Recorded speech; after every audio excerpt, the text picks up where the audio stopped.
There is a particular kind of fear that gets installed in childhood and never fully leaves. Not the fear of dogs or darkness or falling. Those fade with age. The kind that gets installed by authority, by someone standing at a pulpit or sitting across a kitchen table, telling you that the world has an expiration date and that you are probably alive to witness it. That fear does not fade.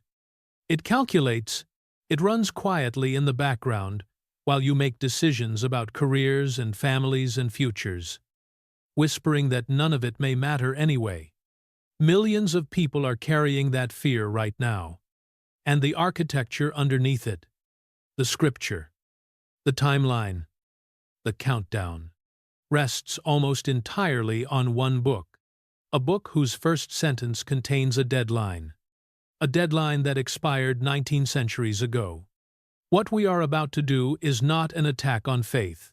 It is something more disruptive than that. We are going to read this book the way a detective reads a confession, not for comfort, not for confirmation, but for what the writer reveals about himself when he thinks no one is checking the math. Before we get to the facts themselves, you need to meet the man whose method made this investigation possible. His name was Baruch Spinoza, Amsterdam, the 17th century. He was a lens grinder by trade and a philosopher by compulsion. And he made one decision that cost him everything. He began reading sacred texts the way you would read any other ancient document. Not with reverence switched on and skepticism switched off, but with both running simultaneously. He asked what the author actually wrote, who the author actually was, when the author actually lived, and what the author actually expected to happen. His community responded by issuing the harshest excommunication on record in Amsterdam's Jewish community. He was 23 years old. They called him monstrous, abominable, cursed by day and cursed by night. Someone waited outside a synagogue and tried to stab him. He survived with a slashed coat and kept writing. He died at 44. Under a religious curse that has technically never been lifted. He paid that price so that 350 years later, the question he was stabbed for asking could be asked in a video without flinching. What does the text actually say when you stop protecting it? That is the only question we are carrying into this investigation. Here is what the text says when you stop protecting it. The Book of Revelation is one of the most culturally powerful documents in Western history. It has shaped political movements, justified wars, driven people into wilderness compounds, sold hundreds of millions of books, and made the careers of an entire industry of preachers who specialize in pointing at current events and announcing that the end is finally, unmistakably. This time, here. Hal Lindsey's best-selling analysis of end times prophecy sold tens of millions of copies in the 1970s by identifying specific world leaders as prophetic figures. The Left Behind fiction series sold 65 million copies across 16 novels by dramatizing the rapture as an imminent event. Blood Moon sermon series fill arenas. Prophecy conferences fill calendars. Every decade produces a new wave of books, pointing at new villains and new geopolitical crises as confirmation that the countdown is real and accelerating. This is not a fringe movement. It is a mainstream industry, generating billions of dollars annually from a single theological premise, that the Book of Revelation describes events that are about to happen to the generation, reading it right now. That premise rests on a specific reading of a specific text, and the text, read without protection, does not support it. What the text actually supports is this. There are 7 documented facts about the Book of Revelation, not theological opinions, not atheist polemics, not fringe academic positions. Facts about authorship, language, dates, Sources: manuscript history, and canonical reception, that make the traditional end times reading historically and textually impossible. These are facts taught in graduate-level New Testament courses at Yale, Harvard, Princeton, Duke, and Oxford. They appear in introductory textbooks on apocalyptic literature. They are known to virtually every person who has completed a seminary education in the English-speaking world. They are almost never mentioned from a pulpit. One of these facts is that the figure your pastor or priest almost certainly described as a future Antichrist, the villain at the center of the entire end times framework, was a Roman emperor who stabbed himself in the neck 27 years before this book was written. His name was encoded in the text using a standard first-century cipher that scholars decoded centuries ago. He was not a warning about the future. He was a dead man. The author's first readers would have recognized immediately. We are going to get to him. But first we need to establish who actually wrote this book, because the answer to that question dismantles the first and most foundational assumption the entire tradition depends on. The assumption is this: that Revelation was written by the Apostle John, the disciple Jesus loved, the man who leaned against Christ at the Last Supper, the last surviving eyewitness of the resurrection, writing in his old age on a rocky island in the Aegean Sea, while the risen Christ pulled back the curtain of heaven and showed him the end of the world directly. That story gives the book its authority. An eyewitness account from someone who walked with Jesus carries a different weight than a letter from an unknown exile. The entire apostolic chain, from Christ to disciple to Scripture to your hands, depends on that one identification holding together. And it does not hold together. The academic consensus at every serious divinity school is that the author of Revelation is not the author of the Gospel of John, is not the apostle, and is not someone whose identity we can establish beyond a name and a location, a man called John, writing from the island of Patmos. That is where Part 2 begins. Because once you see who actually wrote this book, the next question, when, and for whom, and with what expectation, becomes the question that changes everything. The countdown was always someone else's countdown. It ran out before your great-great-great-grandparents were born. And the people selling you the urgency have known that for a very long time. The machine that runs on your waiting did not build itself accidentally. It was constructed, maintained, and protected by people who made a deliberate calculation that the distance between what the text says and what the congregation hears is a gap worth preserving, not because the truth is complicated, because the truth is inconvenient. An urgent countdown keeps people engaged, obedient, generous, and afraid to look too closely at the foundation. A deadline that expired 19 centuries ago does none of those things.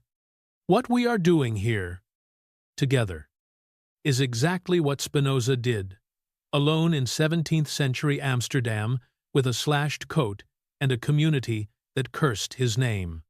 We are closing the gap, not to destroy anything worth keeping, but because a fear built on a misfired deadline is not a sacred fear. It is just a very old mistake that was never corrected. And you deserve to know the difference. There is a move that institutions make when they need a document to carry more authority than it can generate on its own. They attach a famous name to it.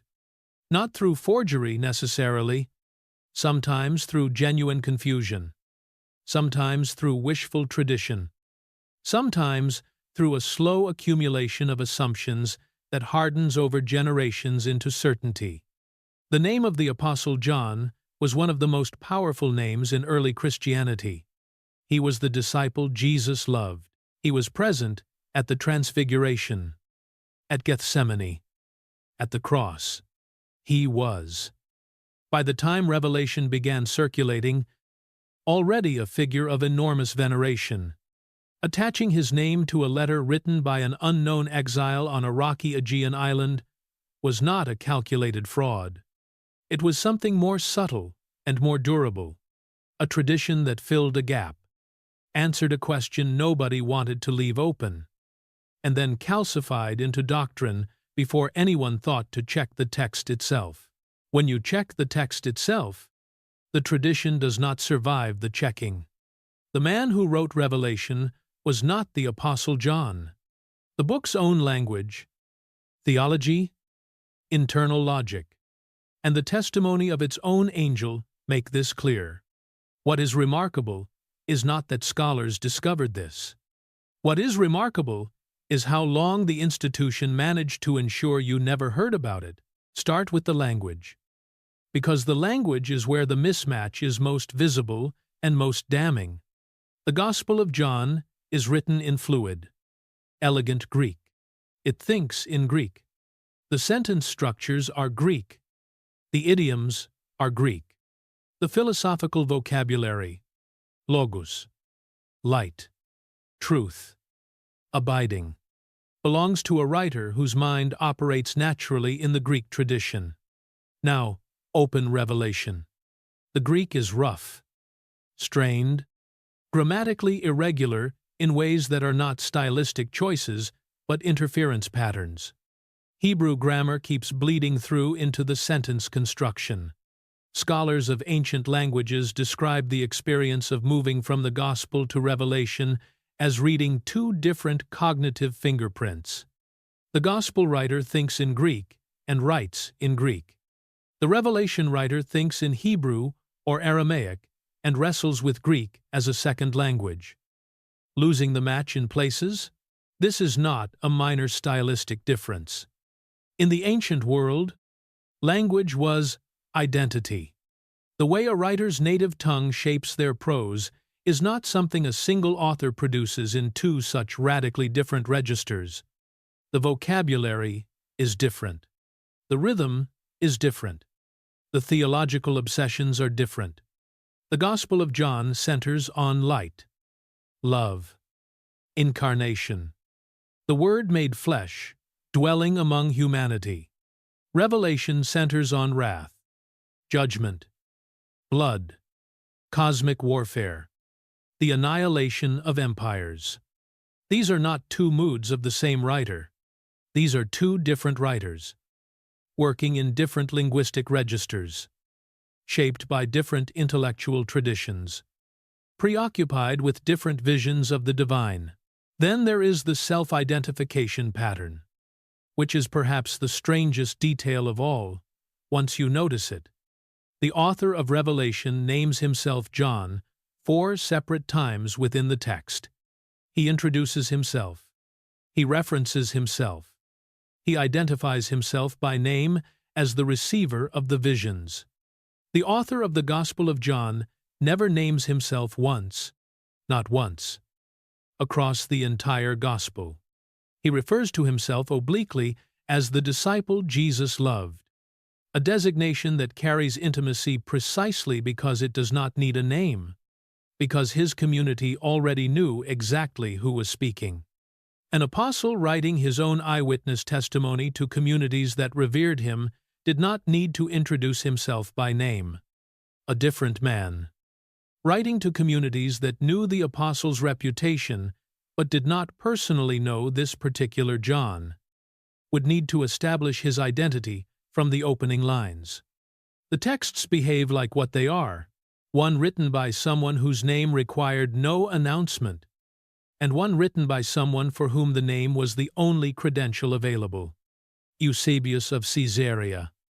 The 4th century bishop who wrote the earliest surviving comprehensive history of Christianity flagged this directly. He acknowledged the language mismatch, the theological divergence, and concluded that there had to be a second John. He called him John the Presbyter, or John the Elder. Modern scholars call him John of Patmos, because that is the full extent of what the evidence actually supports. a man named John, exiled on the island of Patmos, writing a circular letter to 7 congregations in Roman province Asia Minor. What seals this identification? Or rather, what the institution has spent centuries hoping you would not notice, is a single verse near the end of the book itself. Revelation, chapter 22. Verse 9. John has been overwhelmed by the visions shown to him and falls at the feet of the angel to worship. The angel stops him and identifies precisely what category of person John belongs to. The angel does not say, "Fellow apostle."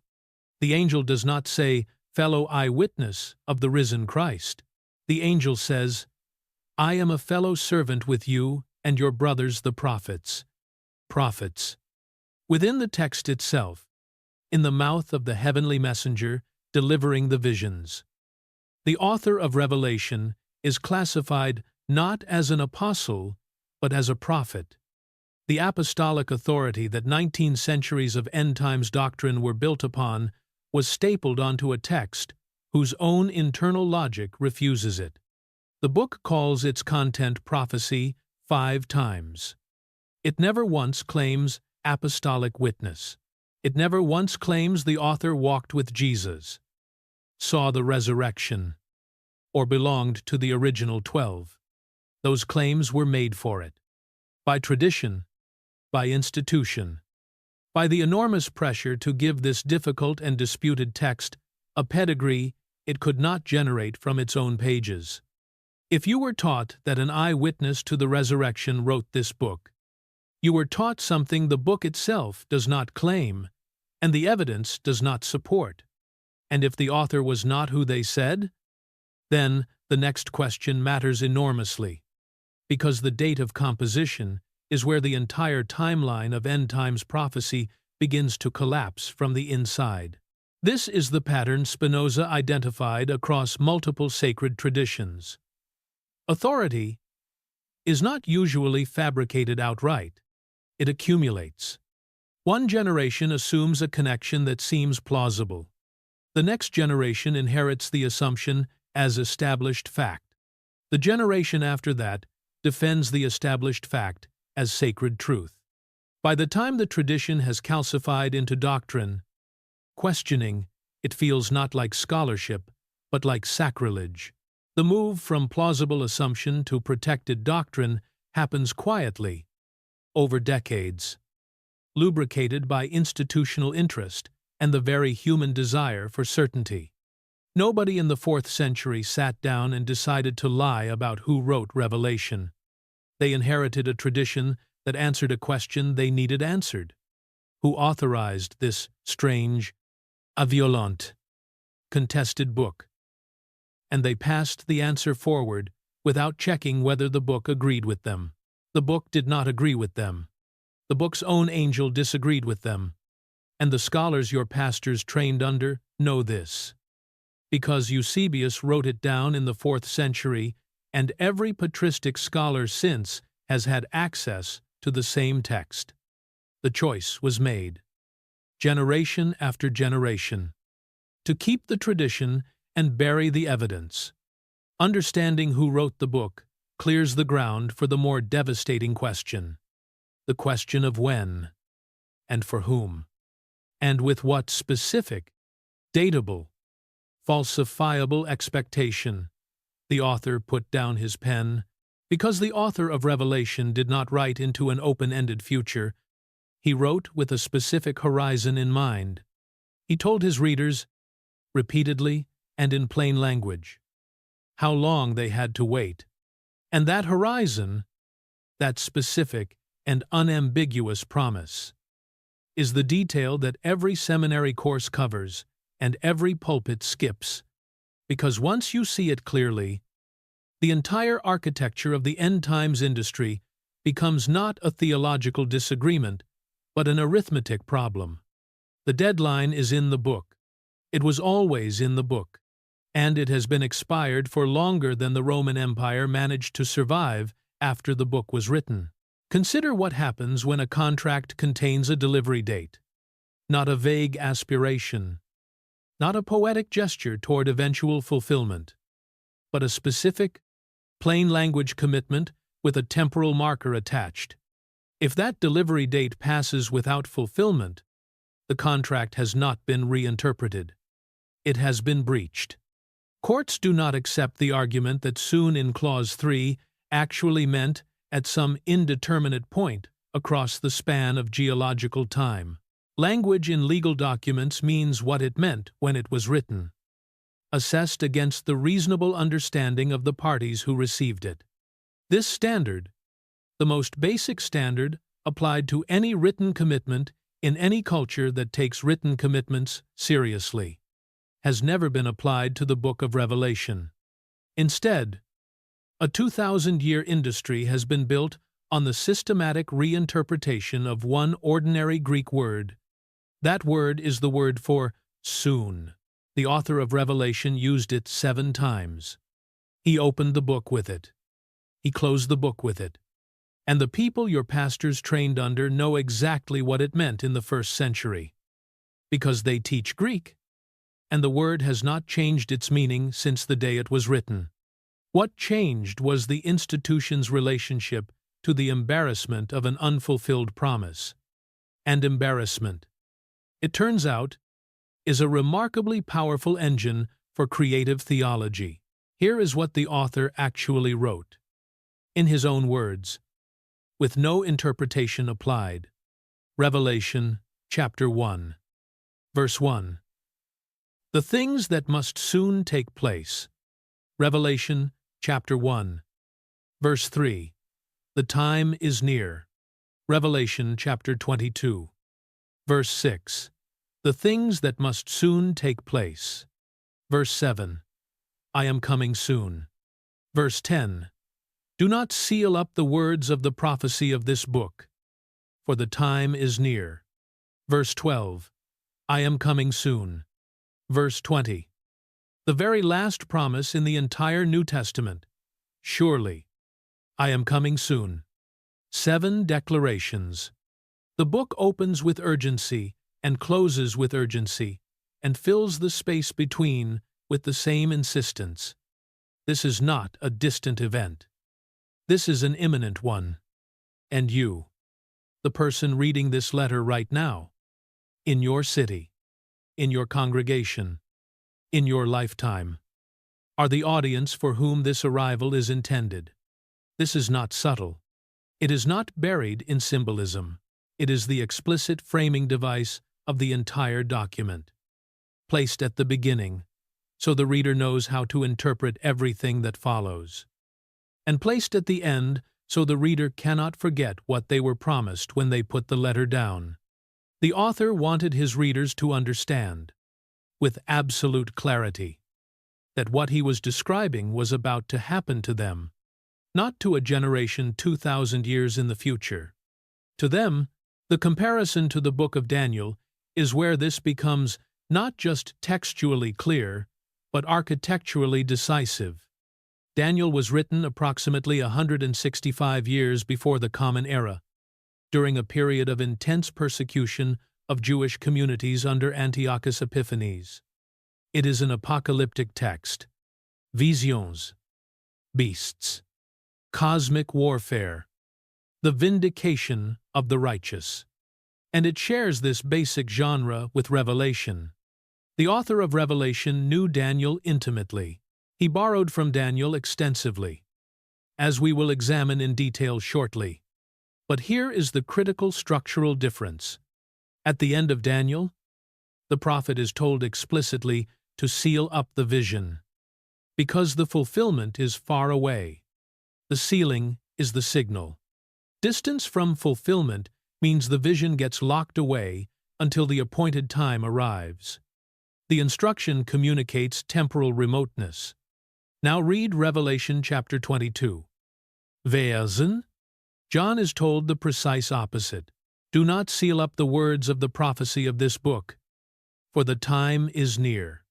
The author of Revelation copied Daniel's genre, copied Daniel's imagery, copied Daniel's structure, and then reversed the single instruction that communicates timeline. He did this deliberately. He was sending a signal that any reader familiar with Daniel, and his audience absolutely was, would receive immediately. Daniel was sealed because it was far. Revelation is not sealed because it is near. This is not metaphor. It is the author using a shared literary convention to communicate a specific temporal claim about his own text. The Greek words involved are not ambiguous. The term translated as soon throughout Revelation is a standard expression for temporal proximity in first-century Greek. It appears in mundane commercial documents of the period, letters between merchants, administrative notices, personal correspondence, carrying the ordinary meaning of shortly, within the near future, before much time has passed. The term translated as near carries the same register. These are not the words a writer reaches for when gesturing toward cosmic eternity. They are the words a writer uses when describing something that is about to happen on a human calendar. The apologetic that has been deployed against this observation for roughly 18 centuries is the line from 2 Peter chapter 3, "With the Lord, a day is like 1,000 years, and 1,000 years like a day." That verse is real. It appears in the New Testament, but it appears in 2 Peter, written by a different author, making a different argument, in a different letter, addressed to a different situation. The author of Revelation never wrote it, never cited it, never invited his readers to apply it to his timeline. Importing it into Revelation to rescue an expired promise is not exegesis. It is the theological equivalent of citing someone else's contract terms to explain why you missed your own delivery date. The deadline in Revelation belongs to Revelation, and Revelation's author used calendar language, not cosmic poetry, to set it. From approximately 95 of the Common Era to the present year is 1,931 years. Roughly 45 to 50 human generations have been born, lived complete lives, and died while waiting for a promise the author described as imminent for the people who first received his letter. Those people? 7 actual congregations in 7 actual cities, with specific leaders named, specific problems addressed, specific commendations and rebukes delivered, have been dead for 50 generations. The promise was not late. The promise failed. And the industry built on keeping that promise perpetually almost due has been running on manufactured urgency ever since, selling the same imminent deadline to each new generation, confident that the generation before them is no longer in a position to complain.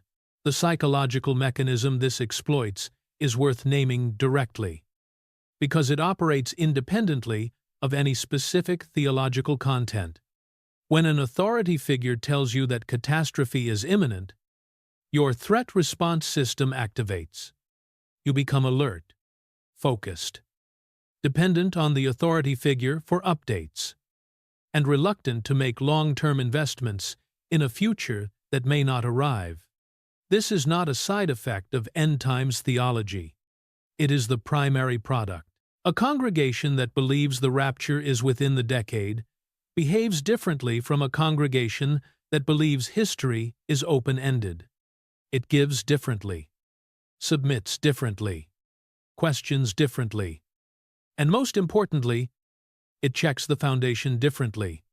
A deadline that is always almost here is a deadline that is never quite falsifiable, because there is always another year, another blood moon, another geopolitical crisis to point at and say, this time, this is the one. The author of Revelation did not intend this. He wrote with genuine expectation of an imminent fulfillment that simply did not occur. The institution that inherited his text, however, discovered that the posture of perpetual imminence was extraordinarily useful even after the imminence became impossible to defend honestly. Soon became eventually, near became perpetually approaching, and the gap between what the text says and what the congregation hears became the gap the institution lives inside, carefully maintained, generation after generation, by people who learned the Greek in seminary and chose, when they stepped into the pulpit, not to use it.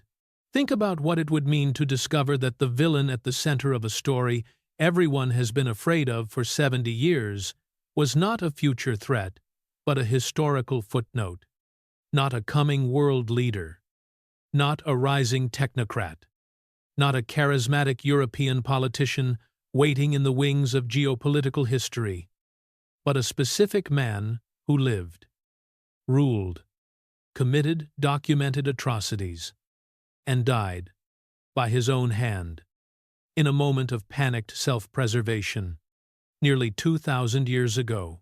Think about what that would mean for every book written, predicting his identity. Every sermon delivered warning about his arrival.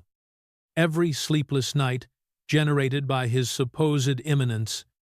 The entire architecture of the Antichrist industry, and it is an industry, with bestseller lists and conference circuits and merchandise and a decades-long pipeline of new candidates drawn from whoever currently frightens the largest number of people, rests on a single interpretive assumption, that the figure encoded in Revelation chapter 13 is a future person, unknown, unidentified, still to come.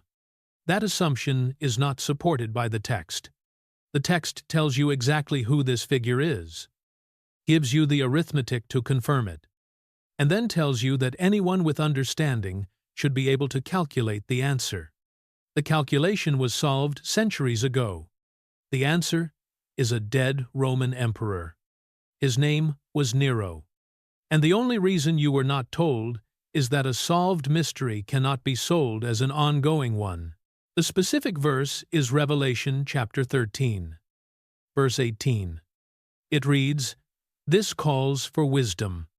Let the one who has understanding calculate the number of the beast, for it is the number of a man, and his number is 666.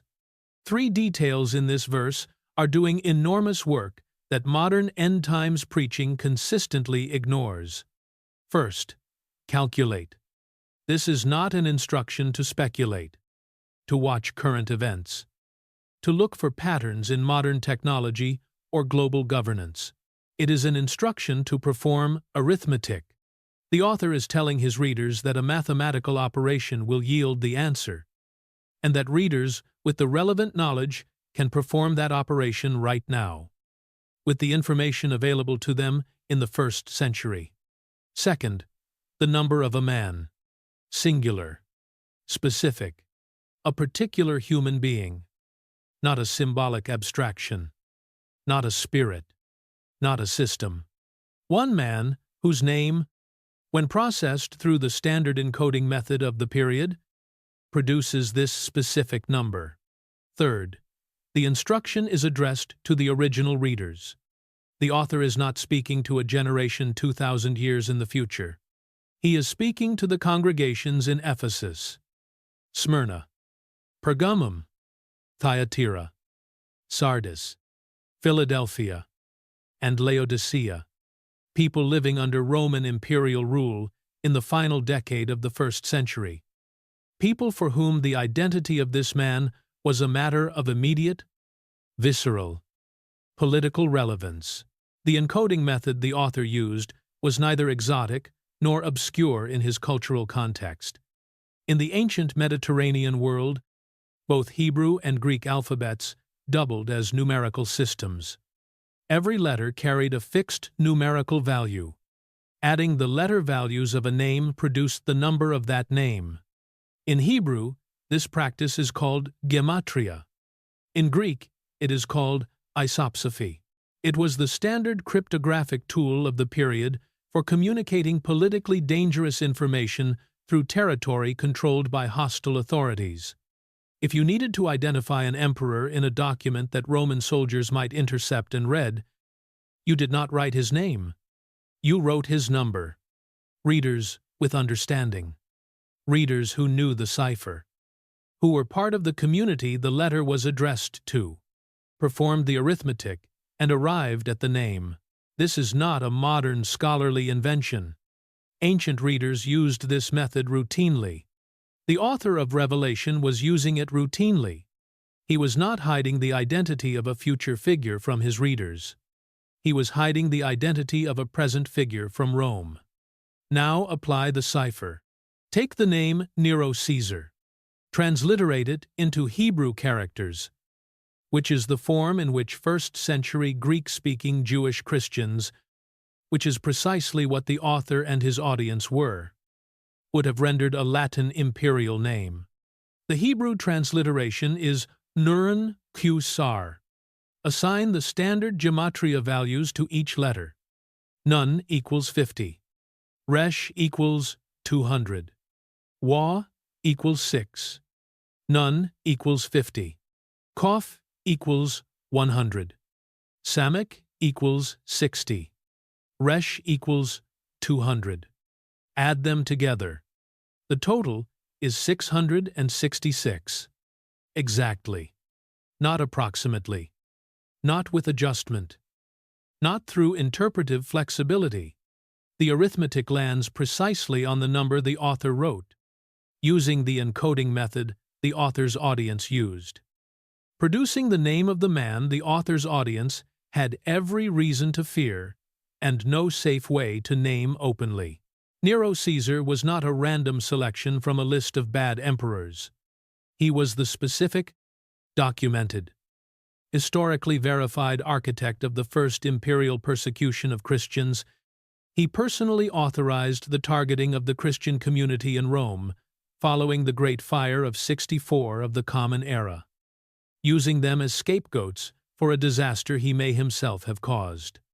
Early Christian tradition, recorded by writers including Tertullian and Eusebius, identifies Nero as the emperor responsible for the executions of both the Apostle Peter and the Apostle Paul.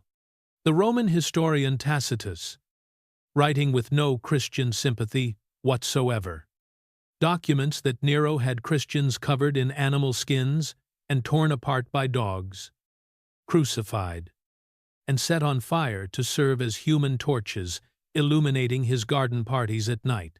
This is the man. This is the beast. This is the figure your pastor or priest described as a coming world leader, a future Antichrist, a villain yet to be revealed. He revealed himself in 64 of the Common Era in the gardens of his own estate, lit by burning human beings, and he died in 68, when the Senate declared him a public enemy, and he fled Rome in disguise before stabbing himself in the neck in a roadside villa outside the city. The Book of Revelation was written approximately 95 of the Common Era. Nero had been dead for 27 years before the author of Revelation picked up his pen. Every sermon ever preached about a coming Antichrist, every novel dramatizing his future rise, every conference session mapping his characteristics onto living politicians, was pointing at a corpse that had been in the ground for nearly 3 decades before the warning about him was even written. The scholarly consensus on this identification is not a minority position held by skeptical outsiders. The Oxford Annotated Bible presents Nero as the referent for 666. Bart Ehrman, one of the most widely read New Testament scholars in the English-speaking world, identifies Nero in his academic work on Revelation. Adela Yarbrough Collins at Yale Divinity School, one of the foremost specialists in apocalyptic literature, reaches the same conclusion. This identification appears in introductory textbooks on New Testament studies at virtually every accredited divinity school in the country. It is not controversial in academic settings. It is the default position that graduate students in biblical studies encounter in their first serious engagement with the text. Those graduate students complete their degrees, enter seminary, receive ordination, and step into parish ministry. Then they preach about a coming Antichrist whose identity the text already supplied. In a cipher, their professors taught them to read, using arithmetic that resolves to a man who has been dead since the 1st century. That gap between what they learned and what they teach is not an accident of ignorance. It is a choice made at the intersection of institutional survival and congregational management, where the truth that a mystery is already solved is sacrificed to preserve the urgency that an unsolved mystery generates. A solved mystery cannot sustain a conference circuit. A dead Roman emperor cannot headline a prophecy summit, but a nameless, faceless, perpetually imminent Antichrist can sell books for decades, and has. There is a test that historians of literature apply when a text claims divine origin for its content. The test is simple, and its results are rarely comfortable for the tradition being examined. Take every image, every scene, every symbolic figure in the claimed revelation, and ask, does this appear anywhere else? Is there a prior text? A prior tradition? A prior document that contains this same imagery, this same structure, this same sequence of events? If the answer is no, if the visions are genuinely unprecedented, arising from no identifiable human source, then the claim of supernatural origin at least has the virtue of not being contradicted by the literary record. But if the answer is yes, if every striking image traces back to a book the author demonstrably had access to, if every shocking scene has a prior address in a text written centuries earlier, then the honest conclusion is not that God recycled familiar symbols to communicate new truth. The honest conclusion is that a human author worked from a library. The Book of Revelation does not pass this test. It fails it comprehensively, systematically, and at a scale that removes any reasonable doubt about what the author was doing when he sat down to write. Scholars, working through Revelation, line by line, cross-referencing against the full corpus of Hebrew, prophetic, and apocalyptic literature, have identified more than 500 images, phrases, scenes, and structural sequences that trace directly to older texts. 500. In a book of 22 chapters, that is not influence. That is composition from existing materials. Begin with the most iconic image in the entire book, the beast rising from the sea in chapter 13. The seven-headed creature that carries the number of a man, the central villain of the entire narrative. Open the book of Daniel, written approximately 165 years before the Common Era. Chapter 7. Daniel describes 4 separate beasts rising out of the sea in sequence. The first resembles a lion. The second resembles a bear. The third resembles a leopard with 4 heads. The fourth is a terrifying creature with 10 horns and iron teeth. John of Patmos took these 4 separate Danielic beasts and combined their attributes into a single composite creature: the body of a leopard, the feet of a bear, the mouth of a lion, 7 heads assembled from Daniel's various counts, 10 horns drawn directly from Daniel's 4th beast. This is not thematic inspiration. This is deliberate literary assembly. The author had Daniel chapter 7 open and constructed his beast by collating its components. Now move to the 4 living creatures surrounding the divine throne in Revelation chapter 4. 1 with the face of a lion. 1 with the face of an ox. 1 with the face of a human being. 1 with the face of an eagle. Open Ezekiel chapter 1. Written in the 6th century before the Common Era. roughly 600 years before Revelation. Ezekiel describes 4 living creatures surrounding the divine throne, each possessing 4 faces: the face of a human, the face of a lion, the face of an ox, and the face of an eagle. Identical animals, identical setting, identical theological function. John reduced each creature's face count from 4 to 1 and distributed them across 4 separate beings. But the source material is unmistakable.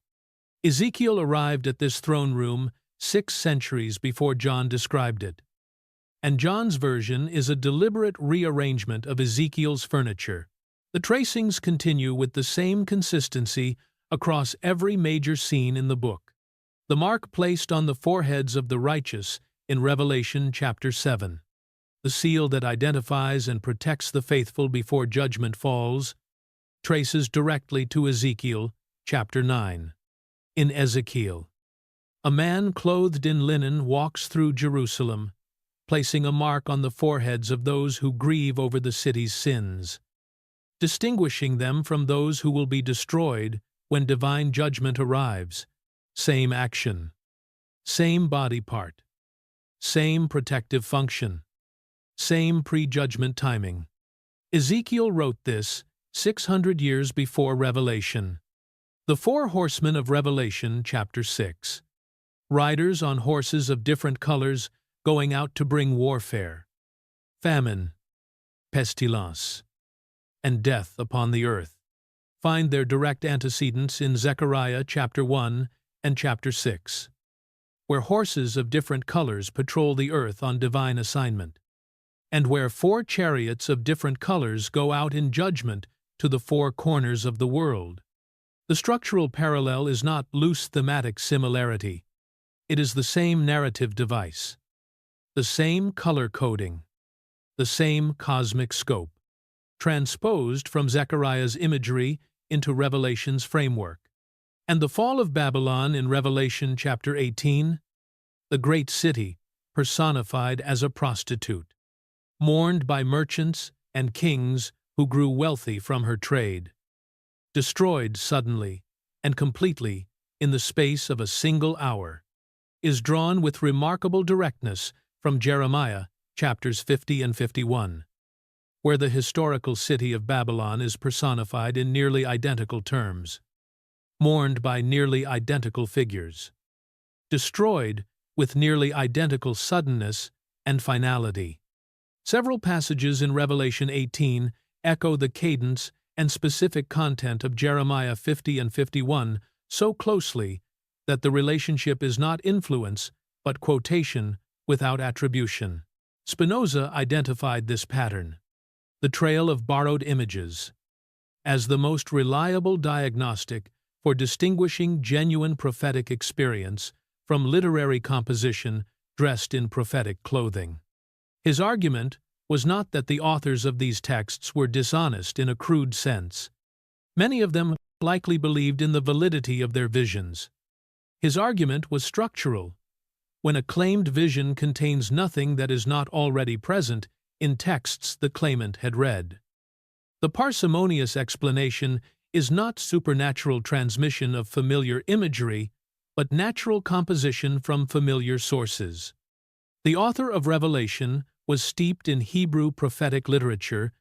He knew Daniel, Ezekiel, Zechariah, Jeremiah, Isaiah, and the full tradition of Jewish apocalyptic writing that had developed in the 2 centuries before he wrote.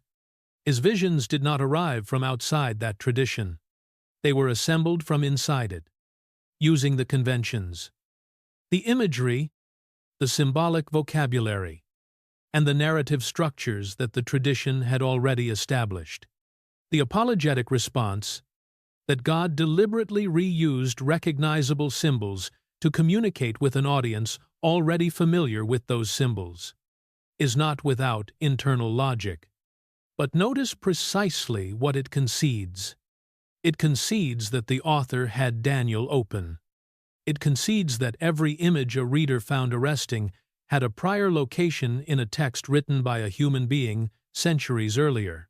It concedes that the experience of reading Revelation is, at its core, the experience of encountering a sophisticated rearrangement of existing scripture rather than an encounter with unprecedented divine disclosure.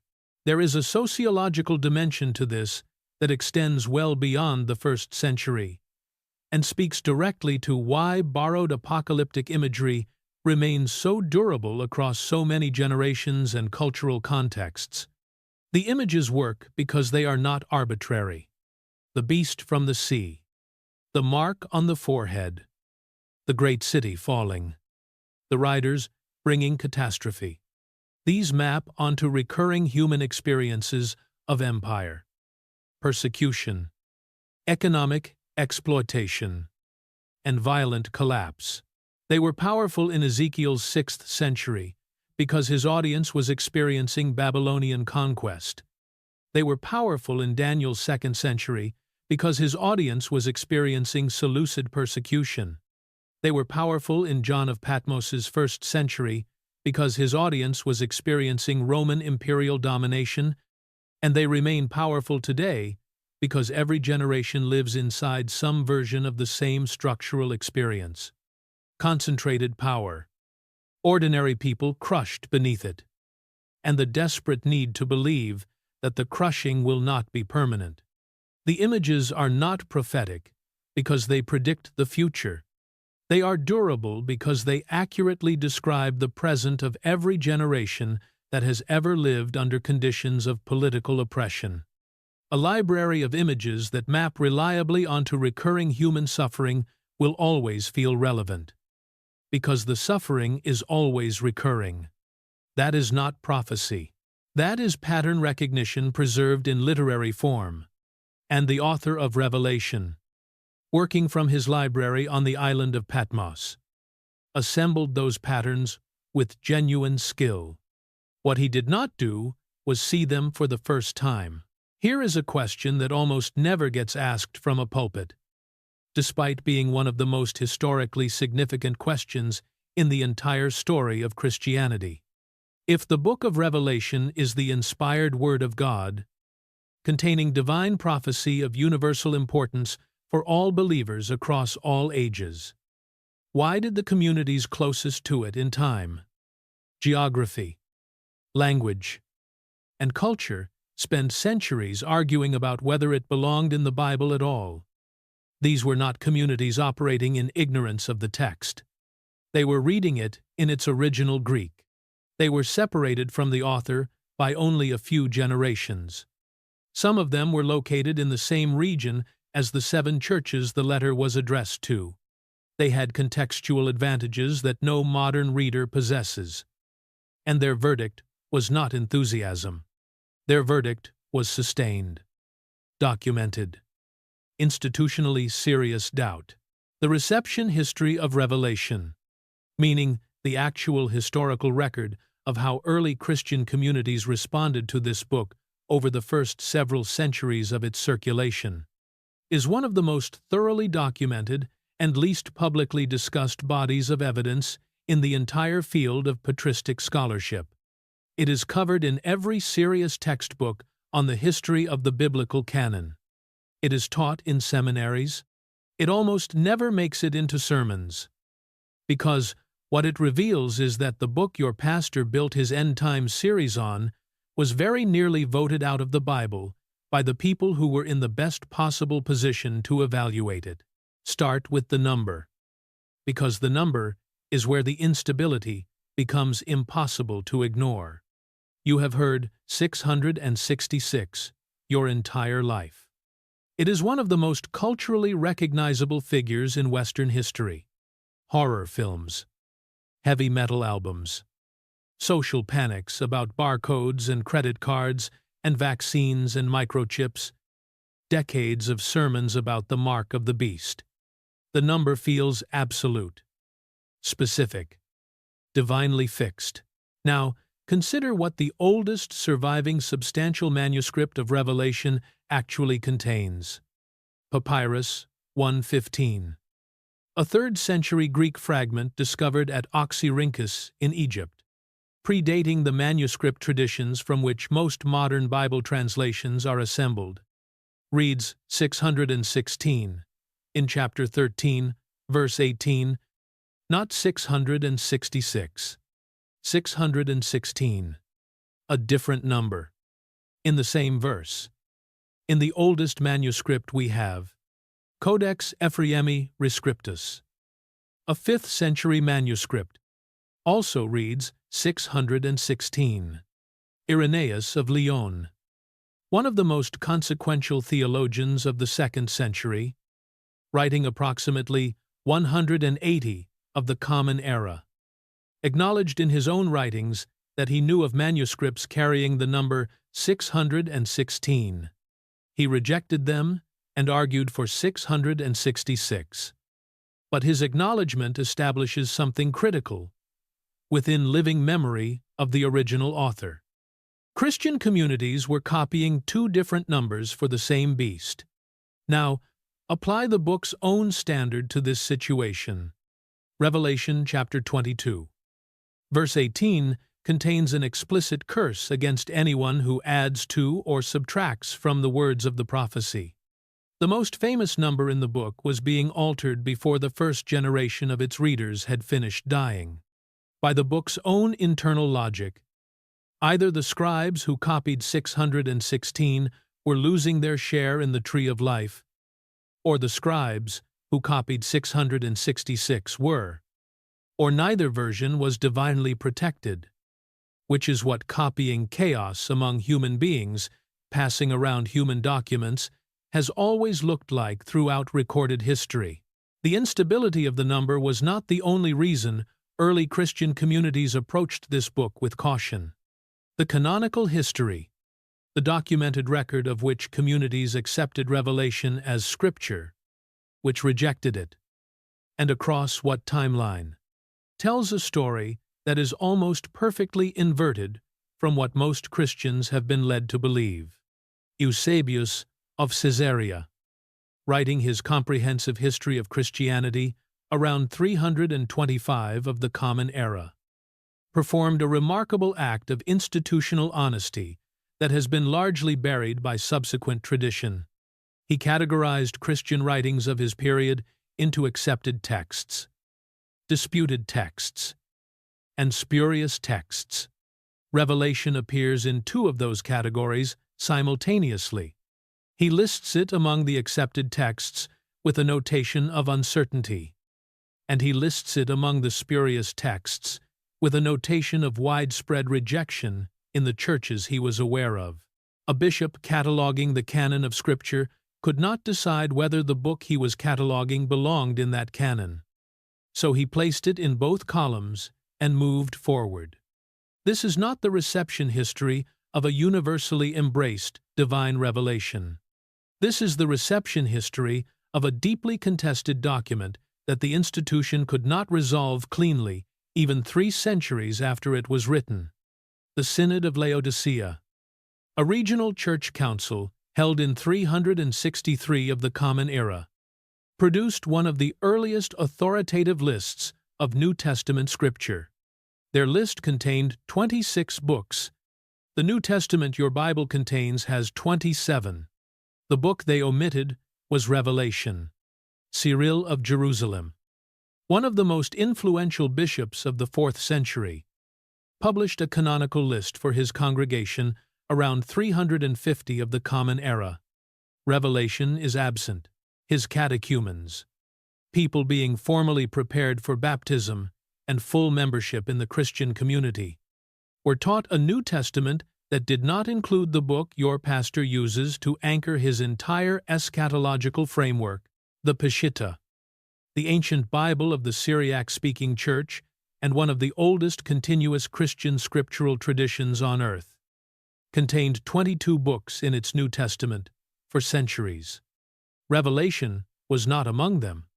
Entire generations of Syriac Christians, communities with deep roots in the earliest periods of Christian history, worshipping in a language closely related to the Aramaic that Jesus himself spoke, lived complete Christian lives without ever being handed this book by their church.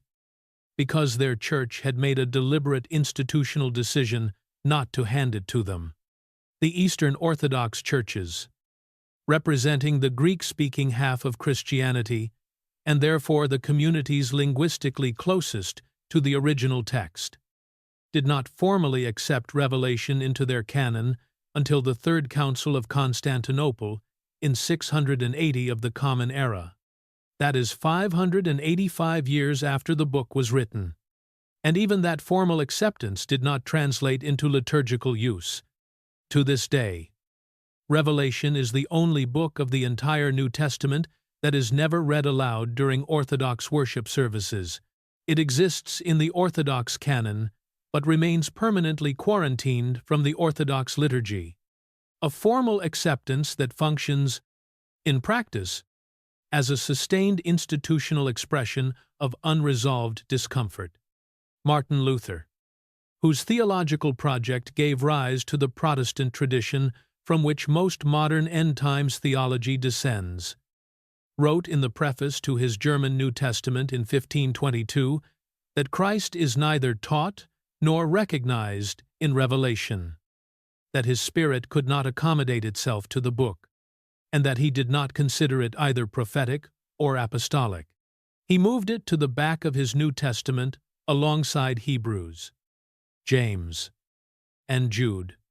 Texts he considered a secondary tier, and stated plainly that he could not find in it the evidence of divine inspiration he found in the texts he trusted. The founder of the tradition that produced the rapture industry thought the book that industry is built on probably did not belong in the Bible. His students chose not to make that the centerpiece of their sermon series.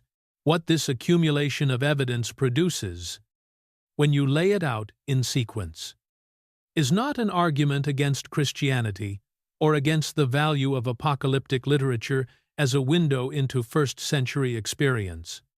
It is something more precise than that. It is a demonstration that the specific authority claimed for this specific book, universal, timeless, divinely protected, apostolically guaranteed, was never established by the communities who were in the best position to establish it. The people closest in time to the author doubted it. The people closest in language to the text disputed it. The people closest in geography to the original audience excluded it. The founder of the tradition most invested in it questioned it openly, and the institution that eventually standardized it did so through a process that took nearly 3 centuries in the West and nearly 6 centuries in the East. Driven not by unanimous recognition of divine authority, but by the slow, contested, politically influenced work of institutional canon formation. Knowing this does not require you to conclude anything about the existence of God, or the validity of faith, or the meaning of the sacred. It requires only that you apply to this book the same standard of historical honesty you would apply to any other ancient document whose authority is claimed rather than demonstrated. The communities who were handed this book first, who read it without the insulation of 19 centuries of tradition, looked at it and said, "We are not sure." That uncertainty was not ignorance.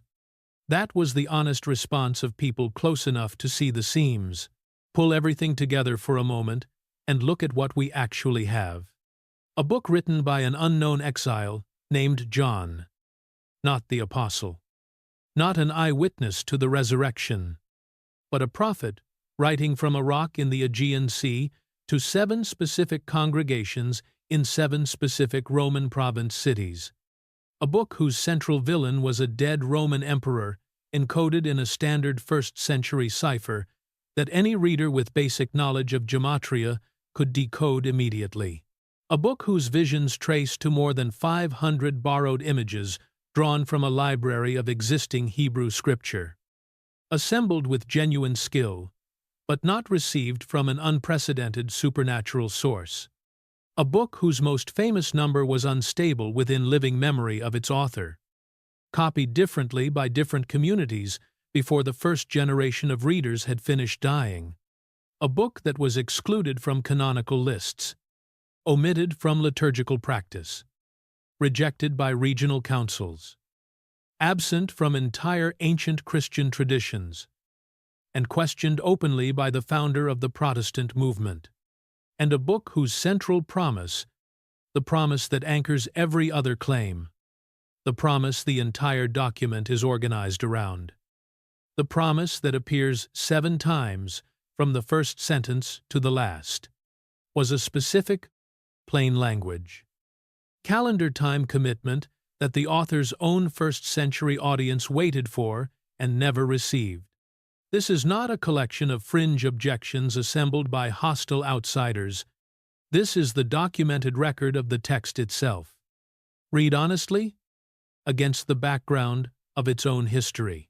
The self-defeating logic at the heart of the book deserves one final examination, because it is the detail that closes every remaining escape route. Revelation chapter 22, verse 18, contains an explicit curse against textual tampering, a divine warning that anyone who adds to or subtracts from the words of this prophecy will face the plagues described within it, and lose their share in the tree of life. This curse was designed to function as a guarantee of textual integrity, a divine lock on the document, ensuring that what the author wrote would be transmitted without corruption or alteration. The curse is borrowed directly from Deuteronomy chapter 4, verse 2, written approximately 1,000 years earlier, which uses nearly identical language to protect the Torah from addition or subtraction. The author of Revelation placed a protective mechanism on his text that he himself inherited from a prior text, which means the mechanism was not original, which means the mechanism was already subject to the very pattern it was designed to prevent, which means the curse protects itself through the same literary borrowing that characterizes every other page of the book it is trying to protect. And the protection demonstrably failed. The most famous number in the text was being altered within 60 years of composition. Ancient scribes copied 616. Ancient scribes copied 666. Ancient communities argued about which was correct. The tree of life, by the book's own accounting, has been shedding branches since the 2nd century. As every honest copyist who reproduced a variant reading triggered a divine penalty the book itself prescribed. Either the curse worked, and every scribe who copied the wrong number paid a divine consequence, or the curse did not work, and the text was no more protected than any other ancient document passed between human hands across centuries of recopying. The evidence of the manuscript tradition answers this question without ambiguity. The text was not protected. It behaved exactly the way unprotected human documents behave when copied by fallible human beings across long periods of time. Now, bring this to the level of actual human lives, because that is where the weight of all these facts is finally felt most clearly. End times theology is not an abstract theological position held in academic detachment. It is a framework that shapes real decisions made by real people under real conditions of time and uncertainty. There are adults alive today who did not complete their education because a preacher told them the rapture was within the decade, and the investment seemed pointless. There are people who did not pursue careers, did not start businesses, did not make long-term financial decisions, did not plant trees, because the urgency of imminent apocalypse made the future feel provisional. There are people who watched someone they loved die in suffering while being told by pastoral authority that Jesus was about to return, that relief was cosmically imminent, that the tribulation would make the present grief look small by comparison. There are people who experienced the specific psychological cruelty of childhood apocalypticism, lying awake at night, terrified that their parents had been raptured and they had been left behind, that the silence in the house meant the end had begun without them. These are not abstract casualties of a theological debate. They are the human cost of manufacturing urgency from a misfired first-century expectation. Sold generation after generation as divine immanence by institutions that learned in seminary exactly why the promise had already expired and chose, when they stepped into the pulpit, to keep selling it anyway. The fear was not earned by the evidence. The fear was manufactured by the gap between what the text says and what the institution chose to teach. Maintained across centuries by the consistent institutional calculation that a congregation living in expectation of imminent catastrophe is more manageable, more generous, and less likely to examine foundations than a congregation that understands history. What Spinoza understood, at a cost that most people in his position would not have paid, is that the question religious authority cannot survive is not a hostile question. It is the simplest possible question. What does the text actually say? Not what tradition says it says. Not what the institution needs it to say. Not what a childhood of sermons trained you to hear when you read it. What does it say? In its own words? In its own historical context. Read with the same tools of honest inquiry you would apply to any other ancient document. The book of Revelation says the author was a prophet named John of Patmos. It says the fulfillment was near for the people who first received the letter. It says the villain was a man whose number could be calculated by readers with understanding. It says the visions were shown to an exile on an island in the Aegean Sea. What it does not say, what it has never said, in any manuscript, in any language, in any century, is that its promise of imminent return was meant for a generation 2,000 years after its original audience had turned to dust.